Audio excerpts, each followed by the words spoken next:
श्री गणेशाय नमः। हर हर महादेव। जय पार्वती माता की जय। हरतालिका तीज व्रत कथा इस प्रकार से है। कथा के अनुसार माँ पार्वती ने अपने पूर्व जन्म में भगवान शंकर को पति रूप में प्राप्त करने के लिए हिमालय पर गंगा के तट पर अपनी बाल्य अवस्था में अधोमुखी होकर घोर तप किया। इस दौरान उन्होंने अन्न का सेवन नहीं किया, काफी समय सूखे पत्ते चबाकर ही काटे।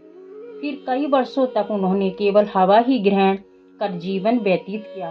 माता पार्वती की ये स्थिति देखकर उनके पिता अत्यंत दुखी हुए। इसी दौरान एक दिन महर्षि नारद भगवान विष्णु की ओर से पार्वती जी के विवाह का प्रस्ताव लेकर मां पार्वती के पिता के पास पहुंचे, जिसे उन्होंने सहर्ष ही स्वीकार कर लिया। पिता ने जब बेटी पार्वती को उनके विवाह की बात बतलाई तो वे बहुत दुखी हो गईं और जोर जोर से विलाप करने लगीं। फिर एक सखी के पूछने पर माता ने उसे बताया कि वे ये कठोर व्रत भगवान शिव को पति रूप में प्राप्त करने के लिए कर रही हैं, जबकि उनके पिता उनका विवाह श्री विष्णु से कराना चाहते हैं। तब सहेली की सलाह पर माता पार्वती ने घने वन में चली गईं और वहां एक गुफा में जाकर भगवान शिव की आराधना में लीन हो गईं।